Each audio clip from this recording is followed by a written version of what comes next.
दोस्तों, आज हम यीशु मसीह के अनमोल वचन पर आधारित एक मधुर कविता प्रस्तुत करते हैं जो आपको हर दुख संकट को दूर कर सके। इस विषय पर एक लंबी कविता दी गई है जिसमें पश्चाताप, प्रेम और क्षमा की भावना को उजागर किया गया है। तो चलिए शुरू करते हैं, लेकिन इससे पहले कृपया आप हमारे YouTube चैनल को सब्सक्राइब करें। धन्यवाद। जय यीशु। एक तब अब्राम अपनी पत्नी और अपनी सारी संपत्ति लेकर लूत को भी संग लिए हुए मिस्र को छोड़कर कनान के दक्षिण देश में आया।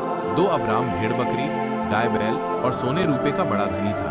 3 फिर वो दक्षिण देश से चलकर बेतेल के पास उसी स्थान को पहुंचा जहां उसका तंबू पहले पड़ा था, जो बेतेल और ऐ के बीच में है। 4 ये स्थान उस वेदी का है जिसे उसने पहले बनाई थी, और वहां अब्राम ने फिर यहोवा से प्रार्थना की। 5 और लूत के पास भी, जो अब्राम के साथ चलता था, भेड़ बकरी, गाय बैल और तंबू थे।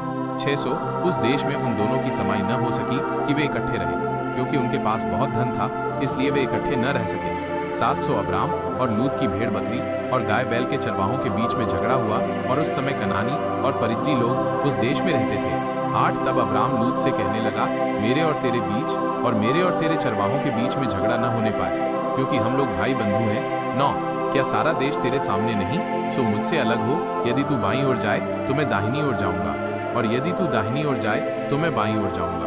10 तब लूत ने आंख उठाकर यरदन नदी के पास वाली सारी तराई को देखा कि वो सब सिंची हुई है। जब तक यहोवा ने सदोम और अमोरा को नाश न किया था, तब तक सोअर के मार्ग तक वो तराई यहोवा की वाटिका और मिस्र देश के समान उपजाऊ थी। 1100 लूत अपने लिए यरदन की सारी तराई को चुन के पूर्व की ओर चला, और वे एक दूसरे से अलग हो गए। 12 अब्राम तो कनान देश में रहा, पर लूत उस तराई के नगरों में रहने लगा और अपना तंबू सदोम के निकट खड़ा किया। 13 सदोम के लोग यहोवा के लेखे में बड़े दुष्ट और पापी थे।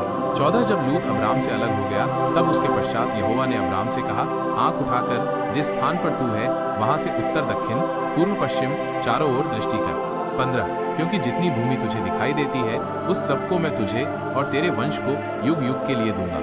16 और मैं तेरे वंश को पृथ्वी की धूल के किनकों की नाई बहुत करूंगा, यहाँ तक कि जो कोई पृथ्वी की धूल के किनकों को गिन सकेगा, वही तेरा वंश भी गिन सकेगा। 17 उठ, इस देश की लंबाई और चौड़ाई में चल फिर, क्योंकि मैं उसे तुझी को दूंगा। 18 इसके पश्चात अब्राम अपना तंबू उखाड़कर माने के बांजों के बीच जो हेब्रोन में थे जाकर रहने लगा, और वहां भी यहोवा की एक वेदी बनाई। अगर आपको ये अनमोल वचन अच्छा लगे तो हमारे YouTube चैनल को सब्सक्राइब करें। धन्यवाद। जय यीशु।